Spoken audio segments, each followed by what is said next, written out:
Estamos de vuelta con Giro a la Derecha. Como les había comentado en el primer segmento, vamos a estar ahondando en este tema tan importante, sobre todo en época electoral, a solo unas semanas de las elecciones presidenciales, que es el tema migratorio, que ambos partidos lo han utilizado para, digamos, como arma política, ¿no? Para atraer votantes utilizando argumentos totalmente opuestos, pero hay una vía que quizás no han estudiado, que quizás no han escuchado, y creo que es importante precisamente darle espacio a esa voz. Y estoy hablando de Daniel Di Martino. Él es economista venezolano y bueno, bastante que ha estudiado este tema. Bienvenido, Daniel, ¿cómo estás? Gracias, Teo. Muchas gracias a ti por haber aceptado esta invitación. Antes de ahondar en lo que, digamos, en la parte académica de todo esto, porque quiero que justamente la gente vea el tema de los estudios que tú has hecho al respecto. Daniel, me interesa saber si a ti alguien te pregunta en la calle, te dice, ¿tú te consideras pro inmigración o te consideras anti inmigración? ¿Qué responderías tú? Yo me considero pro inmigración, o sea, mejor dicho, yo me considero pro inmigrante. Yo le deseo lo mejor a todo el mundo. O sea, yo no tengo odio hacia nadie y por eso jamás me podría considerar anti-inmigración, como si mis abuelos inmigraron, si toda mi familia inmigró, si yo inmigré. Entonces no me puedo considerar anti eso. Pro inmigración, no de todo tipo, ¿no? Hay gente mala y hay gente buena. Los seres humanos no son unos bienes y servicios. Yo soy pro libre comercio porque yo pienso que no debería haber restricciones en el comercio de manzanas, porque las manzanas no te van a hacer daño, ¿no? Pero las personas sí te pueden hacer daño, como también te pueden hacer cosas buenas. Y bueno, justamente te hago la pregunta porque muy probablemente, Daniel, si alguien del Partido Republicano actual ve esta entrevista, va a decir, no, este quiere destrozar a nuestro país. Y si un demócrata ve esta entrevista, muy probablemente diga que eres alguien tan restrictivo como Donald Trump y bueno, eres antimigrante. Entonces, por eso quería esa explicación. ¿Qué sucede y lo que de donde sale toda esta conversación que yo dije, tengo que entrevistar a Daniel cuanto antes? Que yo vi que tú publicaste un estudio que, bueno, lo replicaron incluso varios medios de acá de los Estados Unidos hablando de este tema. Y tú básicamente dices, bueno, lo que acabas de mencionar, que tú aceptas la inmigración, que la inmigración es algo positivo, pero siempre y cuando sea controlada, siempre y cuando se entienda quién está entrando y quién no está entrando, o mejor dicho, quién está entrando y a quién se le debería prohibir la entrada, ¿no? En este estudio que tú has hecho, Daniel, ¿qué es lo que tú concluiste? Bueno, concluyo que, bueno, primero, el inmigrante promedio paga más en impuestos de lo que recibe en beneficios del Estado durante lo largo de su vida en los Estados Unidos. Pero eso varía mucho. La gente, no existe una persona promedio, por decirlo así. Sí. Las personas que llegan a los Estados Unidos con muy poca educación, digamos que no terminaron el bachillerato, la escuela secundaria, todos reciben más beneficios del Estado de los que contribuyen en impuestos. Cuando digo todos, me refiero a la persona promedio de esos grupos. ¿Por qué? Porque siempre va a haber una persona que no se graduó del colegio que de repente hace un negocio y se hace multimillonario, ¿no? Pero esa es la excepción. Sí. En cambio, las personas que vienen a los Estados Unidos con, digamos, un título universitario, mientras no sean muy ancianos cuando entren a los Estados Unidos, casi todos, excepto la excepción, contribuyen mucho más en impuestos de lo que reciben en beneficios estatales. También hay mucha variación por edad. Las personas jóvenes tienden a contribuir más que las personas que llegan con mayor edad. Y además eso tiene otros beneficios por asimilación, ¿no? Aprendes el idioma más fácil, eso es parte de lo que contribuye a todo esto. Tienes más años de trabajo en el país. Entonces, todo eso es el tipo de cosas y por lo tanto, si lo que tú deseas es maximizar la contribución fiscal al Estado de los inmigrantes, deberías darle preferencia a los inmigrantes más jóvenes y más educados. Obviamente esta no es la única variable que hay que tomar en cuenta, sin importar la educación y la edad, los criminales son malos, quizás personas de ciertos valores, por ejemplo, comunistas, no importa lo que paguen en impuestos, tú no quieres comunistas en tu país, cosas así, ¿no? Pero esto es un factor que obviamente hay que considerar. Cuando tú haces esta explicación, ¿cómo ha sido, digamos, la receptividad en términos de la gente que está a tu alrededor? Porque esto puede sonar, me voy a poner como siempre del abogado del diablo, ¿no? Lo que tú estás diciendo es, por ejemplo, bueno, eres pro inmigración siempre que no sean ancianos, eres antiviejo, como dicen en inglés, ageist, ¿no? Que discriminas a las personas ancianas. O quizás eres clasista, porque no todos tienen la oportunidad de ir a una universidad y, bueno, de tener un título como lo puedes tener tú. Entonces, ¿qué responderías tú a eso? ¿Y cómo ha sido la receptividad de este estudio? Sí, de hecho, alguien me dijo, tú eres pro tú, porque yo llegué joven y tengo un PhD. y bueno, o sea, la verdad es que estas no son ni siquiera mis conclusiones. Yo actualicé un estudio que ya existía previamente de la Academia Nacional de las Ciencias de los Estados Unidos, que es el organismo más respetado. Se unieron en un panel de economistas que tenían opiniones muy distintas. Incluso uno de esos economistas es mi asesor de tesis en el posgrado en Columbia, George Borjas.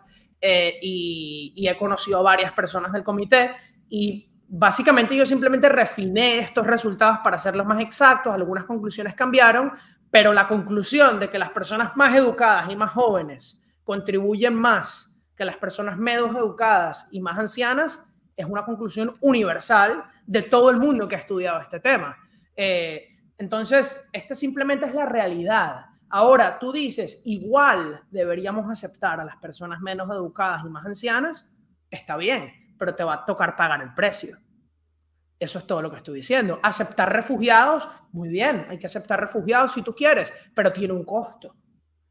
Toda cosa tiene costo y tiene beneficio. Si tú crees que el beneficio de ser humanitario y aceptar a todos los ancianos del mundo, digamos, por ejemplo, sería bueno para los Estados Unidos, pues eso es algo que tú tienes que argumentar, pero no puedes cegarte a la realidad que eso va a tener un costo, ¿no? Sí, y yo creo que eso es lo importante, ¿no? A nivel de medios, Daniel, porque yo he visto que, bueno, te lo publicaron, fíjate, ahí puse un artículo de Fox News, en un momento estuviste también en una entrevista, ¿no? Yo me imagino que esto dentro del público americano debe haber tenido cierta repercusión, porque evidentemente están medios grandes tradicionales. La contraparte ha dicho algo, o sea, por ejemplo, te han mencionado en algún medio, quizás en las redes sociales, atacándote justamente por haber señalado este estudio. ¿Y cuáles son sus argumentos, si es que los hay? Me han dicho temas de que, por ejemplo, yo no consigo, esto no se debe ver como un estudio de todos los impactos económicos de la inmigración, ¿no? Esto es simplemente los impactos directos al fisco, es decir, al gobierno federal. Yo, por ejemplo, no tomo en cuenta los impactos a los gobiernos estatales, que tienden a ser más negativos. Es decir, esto haría ver a los inmigrantes aún peor si yo lo añadiera. Y es mi plan añadirlo en el futuro, por cierto, pero hacerlo por estado. Porque los estudios actuales normalmente son en el estado promedio. El estado promedio no existe. El impacto en Florida es totalmente distinto al de California. En California es mucho peor. Porque California le da todos los beneficios a los ilegales. Entonces, las cosas cambian. Pues lo que sí me han dicho es que, por ejemplo, traer a un inmigrante de poca educación, digamos que en mi estudio parece negativo al fisco, ese inmigrante pues genera actividad económica que también tiene beneficios que yo no estoy tomando en cuenta. La verdad es que yo sí traté de tomar esto en cuenta en mi estudio y por eso tengo varias estimaciones. Me han criticado pues que algunas cosas que asumí no necesariamente son ciertas y podemos tener debates sobre lo que asumo. Por ejemplo, yo asumo que si la población crece, el gasto tiene que crecer con la población de servicios públicos. Con servicios públicos me refiero a carreteras, me refiero a subsidios de todo tipo, incluso me refiero al gasto en seguridad y militar. Entonces tú dices, bueno, pero incrementar la población no significa que necesitemos gastar más en el Departamento de Defensa. Pero si yo te dijera que hoy los Estados Unidos gastan más por persona, ajustado por inflación, en el Departamento de Defensa que al máximo de la Guerra Fría, ¿me lo creerías? Y es la verdad. Wow. Gasta menos en porcentaje del PIB, pero gasta más per cápita. Yo solo estoy asumiendo que el gasto se mantiene constante per cápita, no que aumenta con la economía. Entonces tú dices, bueno, Daniel, no, debería ser distinto. Pues en mi estudio hay literalmente 6 distintos escenarios que tú puedes escoger y pues comparas. En todos los escenarios, pues las personas que no se graduaron de bachillerato son peores para el fisco. Pero algunas personas sí se convierten en positivos que no lo eran. Entonces, es cuestión de interpretación. Creo que la conclusión que yo saqué que más salió en las noticias es la de que deportar a los inmigrantes ilegales pues sería neto positivo para el fisco, a pesar del costo de la deportación. Entonces eso fue lo que hizo que saliera en Breitbart, en Fox, en todo esto. Claro. Y esto no significa que yo esté a favor de esa política. ¿Entiendes? Esto es lo importante de entender. También incluye un escenario donde en vez de la deportación total, se hace que los inmigrantes ilegales paguen por legalizarse. Si ellos pagan por legalizarse es aún más beneficioso porque recibes plata del inmigrante y no incurres en el costo de la deportación. Entonces es doble el beneficio. Claro. Entonces, pues, hay distintos escenarios. Creo que es importante entender los hechos para llegar a decisiones de política y eso es lo que estoy contribuyendo. Sí, no, y fíjate que es importante que aclares eso de que es en base al fisco, ¿no? En base a lo que es la recaudación y pues el costo que le genera, porque yo igual te voy a hacer la pregunta, pero me imagino que es uno de los argumentos que podrían utilizar. Sin embargo, creo que ya cuando aclaras eso, por así decirlo, lo terminas desmontando, porque ¿qué era lo que yo te quería preguntar? Acá, y este es el argumento demócrata siempre, ¿no? Hay muchos inmigrantes ilegales e indocumentados que están dispuestos a hacer el trabajo que el nacional no está dispuesto a hacer. Bueno, porque las condiciones de trabajo no son las mejores, porque los salarios no necesariamente son los más altos, X, Y, Z. El republicano te dice, claro, hay que sacarlos, que esas plazas las ocupen ciudadanos americanos que no estén dispuestos a hacer ese trabajo por ese salario tan bajo. Y bueno, así mejoras precisamente el estándar de vida, por así decirlo, del ciudadano nacional. Y bueno, el gobierno de un país tiene que velar por los intereses de sus ciudadanos, pero ahí yo te podría poner la contraparte. Eso también va a encarecer el costo de los precios de los bienes y servicios que tú y yo consumimos. Entonces, también afecta al ciudadano americano, ¿no? ¿Qué solución hay allí en ese aspecto? ¿Qué respuesta se le puede dar a la gente que dice que esa es la solución, Daniel?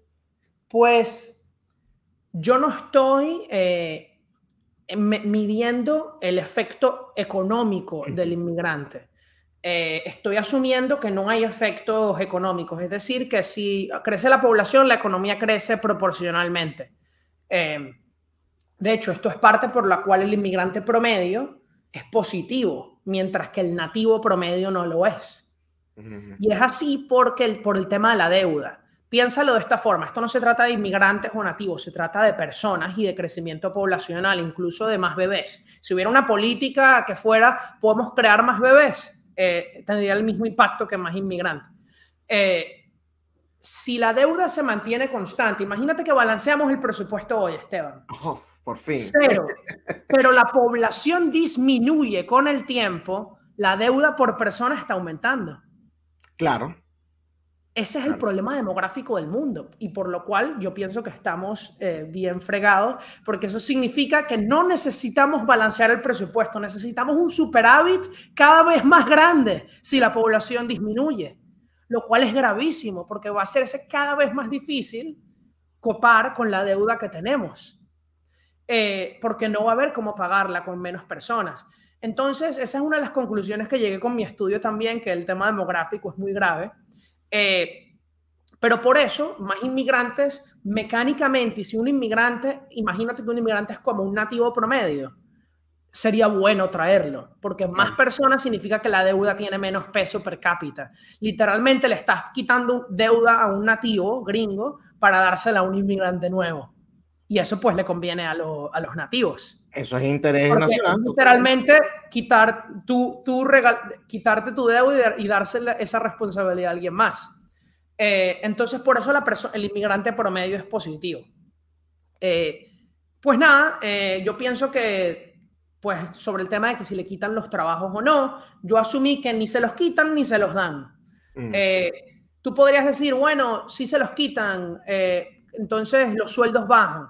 Bueno, pero si los sueldos bajan a largo plazo, las empresas tienen más incentivo para expandirse. Entonces, a largo plazo, por eso los estudios que dicen que los inmigrantes disminuyen los sueldos, que por cierto, hay pocos y son siempre, la verdad, son muy pequeños los impactos, son siempre al corto plazo. En menos de 10 años, el efecto se convierte en 0.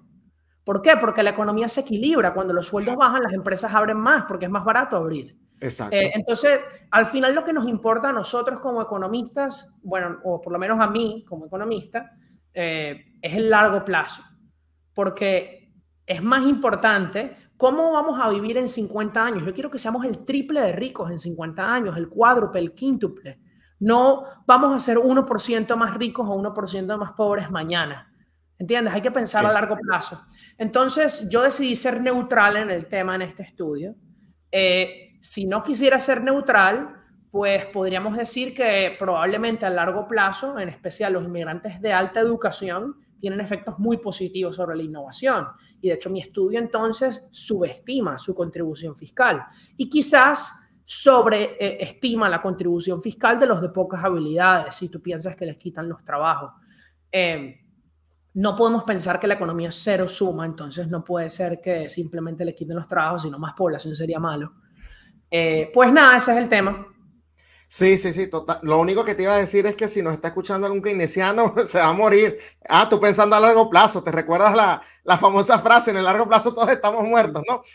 Claro. Entonces, bueno, un poco allí para que, amigos keynesianos, si nos están viendo, por favor, cuídense su salud. Bueno, pero ya va, otra cosa importante del estudio es que el estudio toma en cuenta la emigración. Es decir, al final de sus vidas, si alguien viene de joven, a los Estados Unidos, aproximadamente 1/3 de todos los que vienen de jóvenes se terminan yendo en algún momento de su vida. Esto es algo importante. Cuando la gente dice la inmigración legal es 1 millón de personas al año, en verdad es como 600,000, 700,000, porque el 30% de ellos se va a terminar yendo. Mucha gente se retira en sus países de origen porque es más barato. Y fíjate algo, ojo, y esto no es para yo ser pro fronteras abiertas ni nada por el estilo, pero cuando el sistema migratorio era menos estricto, la gente se iba con más facilidad. Ahorita más bien se van con, digamos, se lo piensan más antes de regresarse a sus países porque les costó tanto entrar que dicen, ya va, si me regreso, entonces no sé si... No puede volver. Es a veces hasta contraproducente. Y te lo dice alguien que no es pro fronteras abiertas, pero digo que es un argumento en ese... Bueno, de hecho, el presidente del Manhattan Institute, Reihan Salam, deberían leer su libro que es... Melting Pot or Civil War, la olla de mezcla o la guerra civil. El hijo de inmigrantes hace el caso contra las fronteras abiertas, es él. Y una de sus ideas, que de hecho tiene que ver con esto del impacto fiscal de la inmigración, es que deberíamos incentivar a los inmigrantes que se están haciendo ancianos a irse del país y retirarse en sus países de origen. Y la razón es que tú puedes recibir Social Security, la pensión estadounidense, en el extranjero, si contribuiste, pero no recibes Medicare en los hospitales, el seguro de salud. Entonces te ahorras todo el costo del Medicare para el Estado americano cada vez que alguien se va cuando es anciano. Entonces, si, digamos, la gente mexicana, que lleva muchas décadas en Estados Unidos, se retirara en México, se podría balancear el presupuesto si todos los inmigrantes se retiraran en sus países sin cortar el gasto. Imagínate qué inteligente, ¿verdad? Claro. Esa solución. Entonces, esas son las cosas creativas que puedes pensar con el tipo de soluciones que yo hago, y mi modelo te permite calcular el impacto. Sí, no, bueno, ahí te permite calcular el impacto, pero también hay que tomar en cuenta el comportamiento humano, porque cómo tú los convences de que justamente si tienen acá muchas décadas que abandonen a los amigos. Pagarles dinero. Claro, puedes pagarles dinero, pero ¿será suficiente? Es que uno a veces no entiende, porque quizás el dinero no sopesa precisamente el perder lo que ha sido tantas décadas de vida acá. Entonces, es complicado. Ojo, retirarse con salario de jubilado en México, en Colombia, en Argentina, es súper inteligente. Vives como un magnate. En Europa. En Europa incluso, es así. Estamos en época electoral, Daniel, solo a 2 semanas de las elecciones presidenciales. Y el tema migratorio en esta elección parece que es más importante que en procesos anteriores, por todo lo que hemos visto. De hecho, vemos cómo siempre se agarran los que son más antimigrantes de cualquier historia, bueno, para expandirla y esparcirla, ¿no? Como nunca habían hecho antes. Y vemos cómo los proinmigrantes más bien siempre se agarran de ese discurso. Es que eres xenófobo, es que eres racista, es que eres discriminatorio.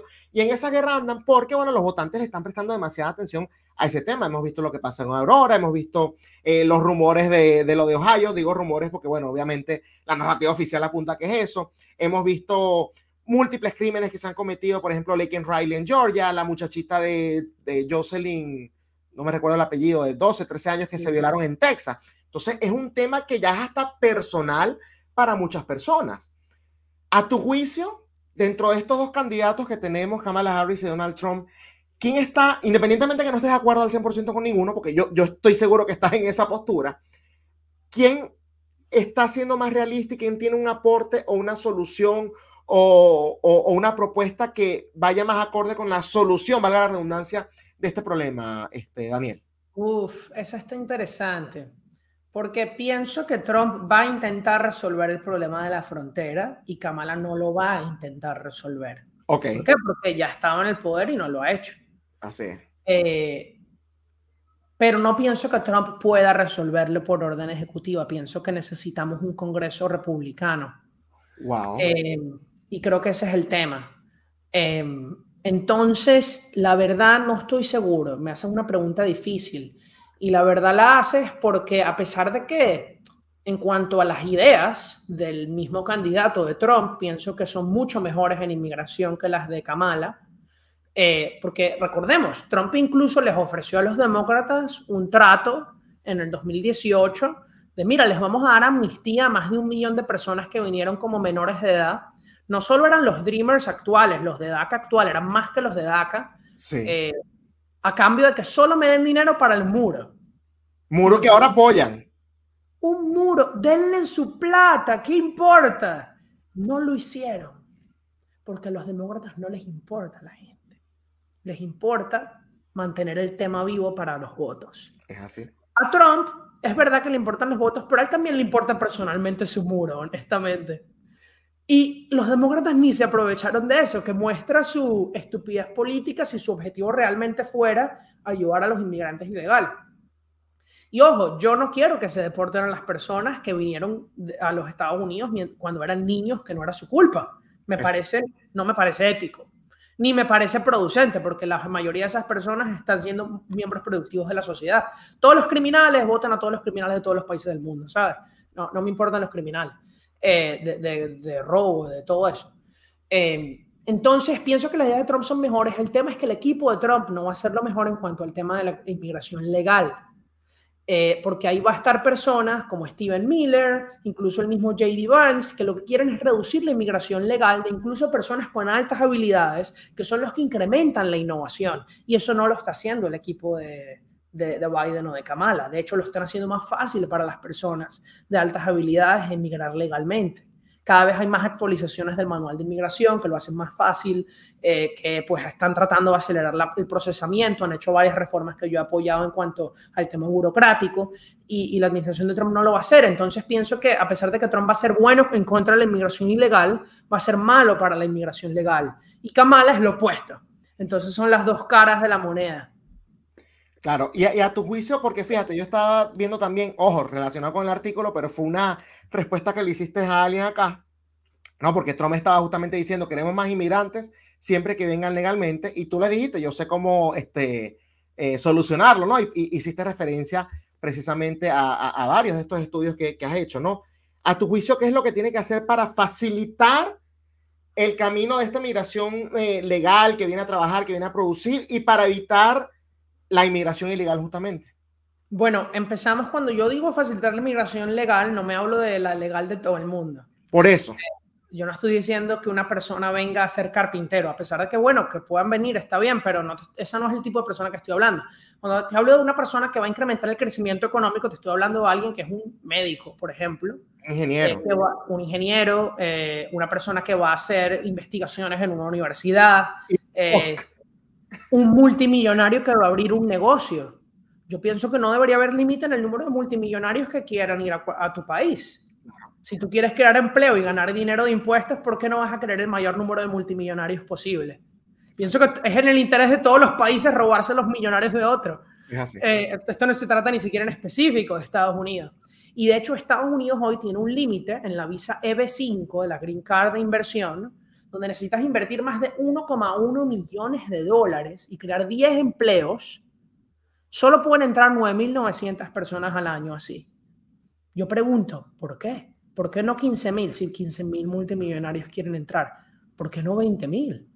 Quizás no van a... La verdad, el número que aplica y no entra en verdad es como 12.000, algo así. Ese sería el número en equilibrio si no hubiera límite. ¿Por qué no 12.000 en vez de 9.900? No entiendo. Se estarían creando, multiplica la diferencia. 2.000 personas más, 2.000 por 10, 20.000 empleos más al año. Sí. Le estás cambiando la vida.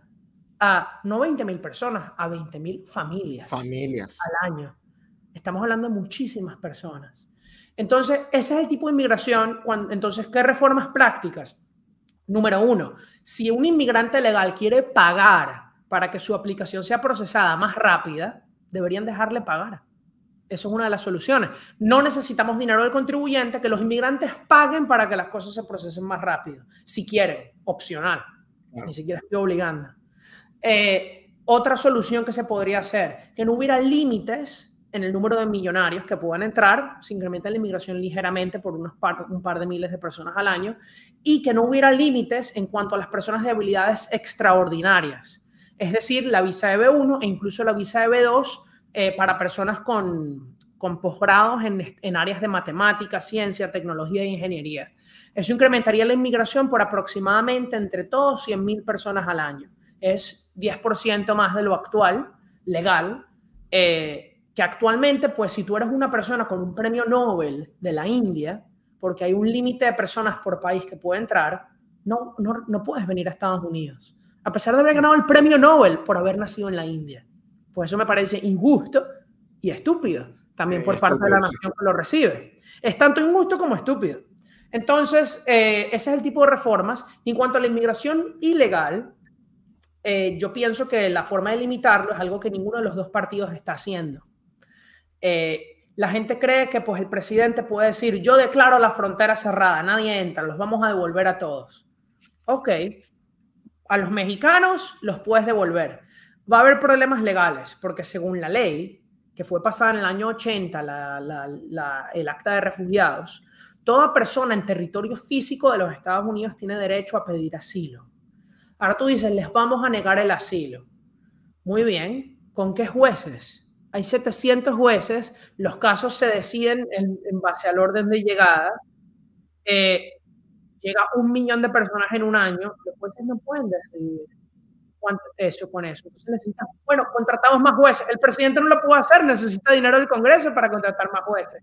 No solo necesitas dinero del Congreso, necesitas escogerlos y contratarlos. Eso es algo que te va a tomar más de un año. Solo porque son empleados federales, el vetting de seguridad de un empleado federal dura 1 año.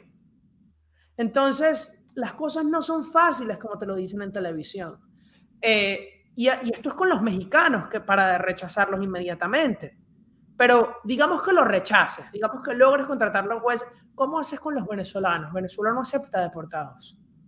Entonces, ¿a dónde los vas a deportar? ¿A México? ¿México no quiere a los venezolanos? ¿Tampoco los quiere quién? ¿Colombia? ¿Tú crees que Petro te va a ayudar? Esto es un arma de política extranjera. Por eso es que Maduro no acepta a los deportados, porque él quiere que el tren de Aragua se quede en Estados Unidos. Yo no te estoy diciendo que Maduro le pagó los vuelos a los del tren de Aragua ni por la... No, yo no te estoy diciendo eso. Es más, no lo creo. Pienso que las que están viniendo por su propio interés, porque saben que pueden entrar a Estados Unidos y pueden robar, como están haciendo. Y en dólares. En dólares. En Venezuela no hay que robar. En Colombia hay mucho menos que ganar que en Estados Unidos. Y los estados demócratas le han hecho la vida fácil a los criminales, como en ningún país del mundo. ¿Por qué? Porque aquí no se violan los derechos humanos. Y no estoy diciendo que se violen, pero en Colombia sí, y en otros países quizás sí se lo hacen a los criminales, ¿entiendes? En Estados Unidos no es así. Entonces pienso que Maduro está aprovechándose de eso y no aceptando deportados. Venezuela no es el único país. China acaba de aceptar el primer vuelo de deportados en varios años. Entonces, ¿cómo tú deportas a un chino? Por eso está viniendo más gente. Porque no, ya va. Y los de Afganistán que se trajo Biden. Tú sabes que no los legalizaron, se los trajo Biden, no debió haber hecho lo que hizo. Muy bien, pero ya están acá. ¿Cómo deportas a alguien a Afganistán? ¿A dónde? Afganistán no es un país, son los talibanes que controlan un pedazo de tierra. No, y que además muchos de esos a los que se les dio refugio porque ayudaron a los Estados Unidos. Como pero traductores. Que se trajeron en aviones no lo eran. Claro, pero digo, incluso si dentro de, suponte, son 20.000, dentro de esos 20.000 hay 100 que tú deportas, que trabajaron contigo, o sea, qué fiasco de verdad. Si los mandas para allá, les van a cortar la cabeza. La cabeza, literalmente. Entonces, hay que ser muy cuidadoso con este tema. Y de hecho, ahora esos afganos, porque no los legalizaron, están en el sistema de asilo, retrasando más los casos de la frontera. Sí. O sea, todo está conectado. De hecho, está tan conectado que la administración Biden ha hecho tanto desastre en la frontera que le está cobrando a los inmigrantes legales que vienen en la visa H-1B una fee de $600 llamada la fee de asilo para pagar por la crisis de la frontera. ¿Tú sabías eso? No lo sabía. Hay una nueva fee que todos los inmigrantes legales tienen que pagar de $600, no solo la visa H-1B, los que aplican a green cards nuevas para pagar por la crisis de la frontera. Los buenos están pagando por los pecadores. Siempre, siempre. Entonces eso hay que arreglarlo. Si tú me dijeras, Daniel, te doy una varita mágica, tú puedes pasar las leyes que quieras. Yo pasaría un presupuesto para construir centros de detención en la frontera, que eso sí está permitido bajo la ley, detener a las personas. Lo que pasa es que hay 20,000, 40,000 camas y llegan cientos de miles de personas. Entonces, ¿qué hacen? Los tienes que liberar. Trump liberó a casi 1 millón de personas en el 2019, en la crisis migratoria del 2019. Ahora nadie habla de eso. No, la frontera estaba segura durante Donald Trump. La frontera estaba segura en marzo de 2020 durante el COVID, porque nadie quería moverse de su casa. Claro que estaba segura cuando Trump se fue, porque cayó el COVID. Pero en el 2019 la frontera no estaba segura. Es más, entre el 2017 y el 2019, Trump tuvo más cruces ilegales de la frontera en promedio que Obama en su segundo periodo. Es cierto. Porque Obama deportaba mucha más gente que Trump. ¿Por qué? Porque el Congreso republicano le daba plata a Obama para deportar y tenía que deportar si tenía la plata. Ese es el tema. Tú puedes tener todas las leyes de que lo que quieras sea ilegal, pero si no hay plata para aplicar las leyes, no tienes leyes. El asesinato es ilegal. ¿Y si le quitamos los fondos a la policía, cómo capturas a los asesinos? Bueno, preguntarle a las ciudades que hicieron esa gracia. Exactamente. Eso es lo que pasó con el sistema migratorio. Existen unas leyes que no pueden ser aplicadas porque no hay los recursos. Entonces se tendría que construir centros de detención donde te estoy hablando de mínimo 100,000 personas a lo largo de la frontera para que las personas puedan estar detenidas por 1 semana, 2 semanas, 3 semanas, no meses, obviamente, porque después sería inhumano, claro. Esperando a que se decida su caso de asilo. Y si se decide favorablemente, bienvenido a los Estados Unidos. Si se decide negativamente, inmediatamente está ahí detenido y se puede deportar. Si es de un país donde no se puede deportar, pues Estados Unidos tendrá que en ese momento hacer algún tipo de acuerdo internacional con otros países para distribuirse entre esos países las personas que no pueden ser deportadas a su país de origen. No veo otra solución. Sí, la verdad que es complicado. Fíjate que has hablado bastante de el tema de recibir jóvenes y gente, bueno, con títulos universitarios, como que cumplan ciertos perfiles. Donald Trump, parte de lo que dijo en algún momento, no sé si ha seguido insistiendo en esa materia, pero él dijo que a él le gustaría darle, por ejemplo, camino a la residencia a quienes se gradúen de universidades de acá de los Estados Unidos. En la teoría yo te puedo decir, suena hasta bonito. En la práctica, tú mencionaste algo que a mí me llamó la atención. Tú no quieres comunistas en este país por muy educados que sean. Una propuesta de ese sentido, ¿cómo por ejemplo se puede aplicar de una manera realista, Daniel, cuando tienes, y no estoy diciendo que todos sean extranjeros, porque evidentemente muchos son nacionales, pero tienes en las universidades, por ejemplo, estos movimientos pro terroristas, porque eso es lo que son Hamas y Hezbollah y todo eso. Tienes en universidades movimientos que te promueven la mutilación de niños, o sea, cuestiones que son absurdas. Entonces, eso se puede aplicar, eso que está diciendo Trump, sin evitar justamente, o mejor dicho, evitando justamente que ese tipo de personas se hagan residentes de este país. Yo no los quiero acá, te lo digo. No solo eso, ¿cómo se puede hacer con tal que la izquierda no utilice esa misma excusa para decir, Esteban, tú tienes ideologías radicales, tú no eres bienvenido en los Estados Unidos? ¿Entiendes? Sí. Entonces tiene que hacerse con mucho cuidado. Yo publiqué una legislación modelo con el Manhattan Institute de cómo evitar que los antisemitas y las personas así puedan entrar a Estados Unidos. Pues mira, la forma es que debería ser incluido en la ley, eso no lo podrían hacer entonces cambiar de interpretación, pero en verdad el tema de los comunistas ya está incluido en la ley de membresía en partidos comunistas, membresía voluntaria, sí, no sí, gente que fue inscrita involuntariamente o de niño, ¿no? Porque en muchos países es así, Corea del Norte, por ejemplo, ¿sabes? Y eso no significa que los norcoreanos sean todos comunistas. Exacto. Lo sabes porque además yo conozco muchos norcoreanos. Entonces... en Venezuela también hacen eso. A mí me consta que en Venezuela hacen eso con los empleados públicos. Sí, incluso si te lo haces por comida y tal. Pero yo sí pienso que es totalmente justo que si se te descubre que tú fuiste miembro del partido voluntariamente y creíste en esa ideología, pues que no puedes entrar a los Estados Unidos. No estoy hablando porque Estados Unidos en específico, en ningún país del mundo, en mi opinión, ¿sabes? Esa es mi opinión. Si eres un violador de derechos humanos, sí te deberían dejar entrar, pero para que te metan preso. Pero las personas que simplemente fueron, digamos, no te estoy diciendo que porque votaste por Chávez, digamos, pero digamos que tú fuiste el de la comuna, de tu edificio que distribuía el CLAP, y tú decías a quién negárselo y a quién no. ¿Sabes qué? Quédate en tu país, quédate comiendo CLAP, nadie te quiere. Porque tú le oprimiste a los demás. Ah, pero me arrepentí. Está bien, yo te perdono, pero igualito no te quiero en Estados Unidos. No, y lo perdonas tú, y si es religioso que lo perdone Dios, pero la justicia no lo tiene que perdonar. No, yo te perdono, pero no podemos tomar ese riesgo de nuevo. Exactamente. No podemos tomar ese riesgo. Eso es todo lo que pienso. ¿Cómo lo podrías hacer? Pues esto pasa mucho con mucha gente de China, esto pasa mucho con mucha gente de Venezuela, de Cuba, que no los ve tan bien, no le hacen la entrevista donde le preguntan sobre su ideología, que le tienen que revisar las redes sociales. Eso es lo que hay que hacer. Y no solo por esos temas, digamos, la gente, alguien que venga de algún país del Medio Oriente, o ni siquiera el Medio Oriente, de Europa. Hay gente de todos los países del mundo que dice que apoya a Hamas, por ejemplo. No está bien, ¿verdad? Es algo que por lo menos debería hacérsele una pregunta. Cuando esté en una entrevista para una visa en un consulado, por ejemplo, el oficial consular tiene la autorización de negar visa discrecionalmente.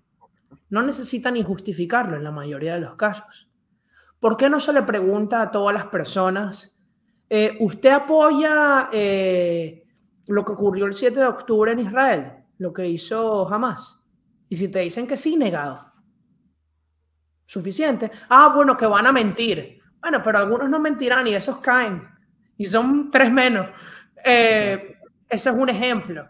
Y si mienten y luego tú puedes ver, la mayoría de estas personas siempre termina mostrando quién es en la realidad. En especial de ese tipo de organizaciones, no se pueden aguantar. Sí. No se pueden aguantar, tú lo ves, lo publican en sus propias redes, lo dicen en televisión y luego vienen a indoctrinar a los estudiantes acá. Ahora, eso se puede hacer, pero no creo que va a resolver el problema para nada. Pienso que el problema de fondo aquí es el sistema educativo de Estados Unidos. La mayoría de estas personas que están en estos campuses son americanas, son nacidas acá y eso es lo triste. Eso es lo triste. Ojalá fueran todos inmigrantes, porque eso es fácil de resolver. Pero es que no es así. Pero es que no es así. Sí, no. Lamentablemente te tengo que dar toda la razón en eso, Daniel. Ya quiero que pasemos la página y que hablemos de otro tema que te había comentado detrás de cámara, ¿no? Yo acá entrevisté o debatí, se puede decir, con un amigo que tenemos en común, Eric Suárez, porque, bueno, él está a favor de los aranceles. Obviamente su argumento no es a nivel económico, como evidentemente el mío para estar en contra sí es económico, pero él dice que se puede utilizar como un arma geopolítica, específicamente en el caso de China, que bueno, sabemos que por lo menos a nivel comercial y de otras también áreas, China es uno de los grandes enemigos que tenemos ahorita en Occidente. Tú puedes estar de acuerdo con esa premisa, yo sé que tú eres anti-aranceles, pero podrías justificarla quizás en esos momentos. ¿Te parece que es injustificable? ¿Qué piensas tú de esa medida o de esa propuesta de Trump? Yo soy pro libre comercio, no solamente anti-aranceles, hay muchas otras barreras no arancelarias. Hay incluso cuotas, hay incluso prohibiciones de importación totales. Por ejemplo, Estados Unidos tiene prohibido importar fórmula de bebé para alimentar a los bebés. Y tuvimos una crisis terrible por eso. No se puede importar ni de México, ni de Canadá, ni de donde sea. Solo la pueden hacer las 3 compañías que existen en Estados Unidos y por eso hubo una escasez terrible, ¿verdad? Entonces hay muchas barreras de comercio que me opongo. Ahora, el tema de China es separado porque es por razones geopolíticas. Estoy de acuerdo, los aranceles y muchas otras cosas, sanciones.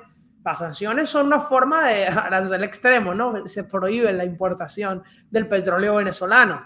Yo estoy de acuerdo con eso.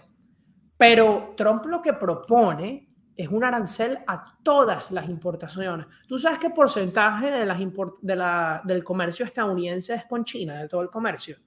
¿Cuánto? El 11%. Es decir, el 89% de lo que va a pagar el mundo no es de China. Es más, casi todo el comercio de Estados Unidos es con países desarrollados y democráticos.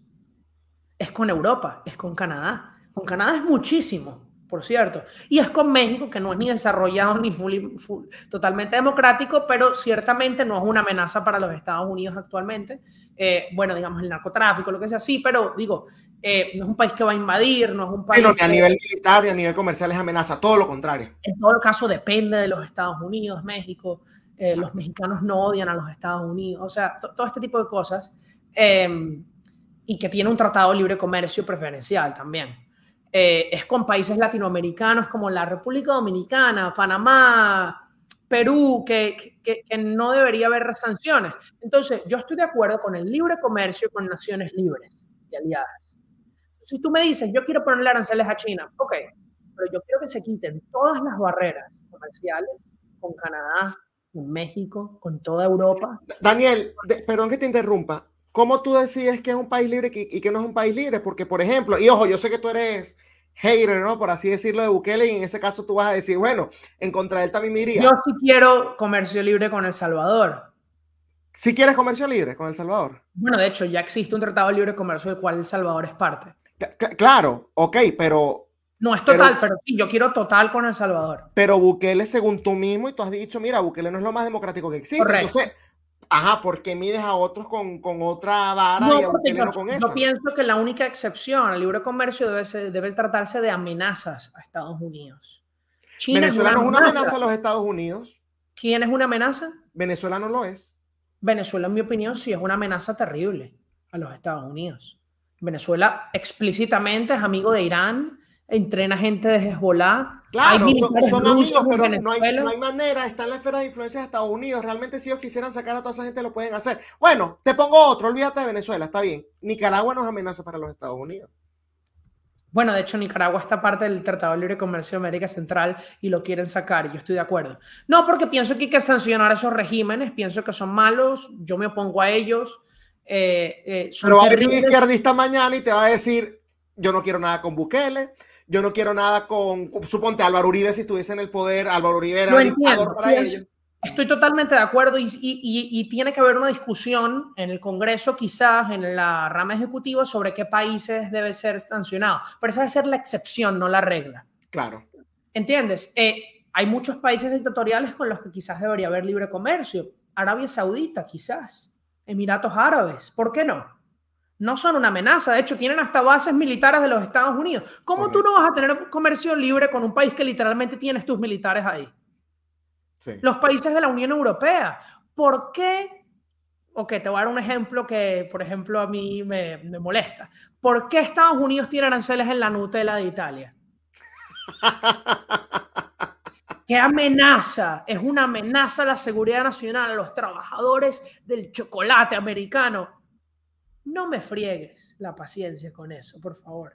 Necesitamos que se importen las cosas que sean así y le exportan los blue jeans de tú sabes, de lo que sea a Europa, que cuestan mucho las cosas americanas en Europa. Entonces tú dices, bueno, pero lo vamos a negociar. Si ellos le quieren poner aranceles a los productos americanos, eso es problema de ellos. Estados Unidos tiene que beneficiarse del libre comercio de los productos de otros países, y pienso que esa es la razón. Eso no recauda casi dinero, eso no es un problema. Entonces Europa no debería tener, debería haber libre comercio con Europa, debería haber libre comercio con Perú, con Chile, con Argentina. Ahorita está Milei, incluso, o sea, no son una amenaza. Eso ayudaría que además esos países fueran más prósperos también, no solo Estados Unidos, y quizás pues sería menos probable que votaran por alguien como Chávez, ¿no? En el futuro. Entonces esto tiene beneficios políticos, no solo económicos. No, y yo en esa parte estoy muy de acuerdo. Yo de hecho, sobre todo en la región, sobre todo en el continente americano, yo siempre he sido muy de, hay que fortalecer esto, esta es la esfera de influencia real de Estados Unidos. A mí me encantaría algo estilo Unión Europea, no la parte política, pero sí la parte comercial en este continente. Pero es que eso es lo que quería hacer Bush. Bush, lo recuerdo. Y se lo tumbó Kirchner y Chávez, ¿no? Sí, sí, pero sí, también es lo que quería, lo que estaba terminando de hacer Obama con el TPP de la parte del Pacífico, y lo tumbó Trump al llegar al poder. Eso fue también un grave error, porque el TPP, el Tratado de Libre Comercio Transpacífico, sí, era Chile, Perú, era México, era Canadá, y era Australia, Nueva Zelanda, Vietnam, Singapur, Filipinas, que hubiera sido genial. Japón importantísimo, no hay tratado de libre comercio con Japón, imagínate, sí, que creo que Japón y Corea del Sur tienen el mayor número de tropas de los Estados Unidos, además de Alemania. No tiene sentido. Con Corea del Sur sí he tratado. Hubo un estudio muy interesante, está en el AER, la American Economic Review, que es uno de los journals más importantes de economía, sobre los efectos en el comercio internacional de Estados Unidos cuando se firmó el tratado con Corea del Sur. Lo que ocurrió es que Estados Unidos no comerció mucho más con el mundo, de hecho, muy poquito, cambió el comercio total.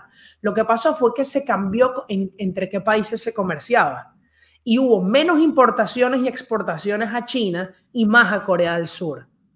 Entonces, disminuir los aranceles a los países libres efectivamente te hace menos dependiente de los países autoritarios.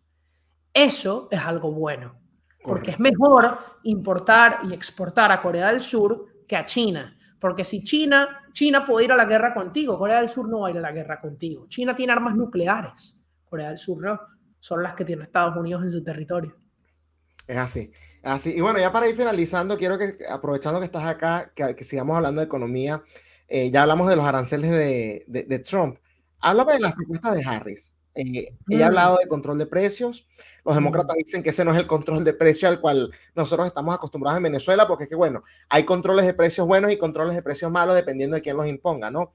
Ha hablado de impuestos a las ganancias no cobradas o no realizadas, y ha hablado de hubo otro que fue aumentar los impuestos a las corporaciones. ¿Qué tan buen plan económico es ese, Daniel? No, es terrible para el crecimiento, va a destruir muchísimos empleos. Es básicamente tratar de hacer a Estados Unidos en Europa del Sur, que es un continente, una zona pues extremadamente más pobre que los Estados Unidos. ¿Y para qué? Mira lo que ha causado. Tenemos 4 años con la inflación más alta en 50 años de los Estados Unidos. La inflación más alta. Y eso no ocurrió porque es que Rusia invadió Ucrania y el petróleo aumentó. Pero es que ustedes le mandaron cheques a la gente, beneficios del desempleo que fueron extendidos más allá de lo que debió haber sido, subsidios a las empresas por cosas ecológicas que no funcionaron y que se gastó una millonada. Yo siempre le digo a la gente una estadística de verdad que es impresionante. ¿Tú te acuerdas cuando Biden entró al poder y lo primero que hizo fue decir que el cheque que había mandado Trump no era suficiente, y entonces vamos a darles $1,400 más a las personas? Yo recibí ese cheque, por cierto. Sí, no, y todo el que lo reciba no lo devuelva. Yo siempre digo, usted paga impuestos, recíbalo. Si ese cheque, en vez que le dieron a la gente que estaba empleada, que no era pobre, porque yo tenía trabajo y no era pobre, yo recibí $1,400. Yo no necesitaba $1,400 del Estado de devolución de impuestos. No lo necesitaba. Si hubiera sido en vez de 1,400, 700, con ese ahorro de $700 por persona que se dio, hubiera sido suficiente dinero para darle una casa a cada persona homeless de todos los Estados Unidos. Imagínate. Pero prefirieron darle plata a la gente que no lo necesitaba, creando inflación terrible, sin resolver ningún problema público. Ahora, yo hubiera preferido que nos hubiera mandado el cheque y se hubiera ahorrado la plata. Yo pienso que el Estado tiene que construir casas. Pero hubiera preferido también que el cheque hubiera sido 700 y le hubieran dado casa a los hombres. Así no los tenemos. Causan crimen en la calle. 100%. Literalmente hubieras podido comprarle un apartamento al precio promedio de un apartamento de esa época a los 100 y pico mil homeless de todo el país. Imagina, ¿tú crees que? Yo pienso que si se hubiera hecho un referéndum en Estados Unidos, la gente votaba a favor de eso. Sí. Es que es igual. Un cheque para darle casa.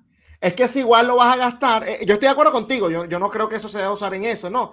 Pero si igual lo vas a gastar, mejor gástalo en algo que sirva para algo. O sea, por favor. Supuesto. Entonces, han hecho tanto gasto, lo de infraestructura, por ejemplo, que tú podrías decir, mira, yo estoy de acuerdo, hay que arreglar la infraestructura, las carreteras, los aeropuertos, muy bien.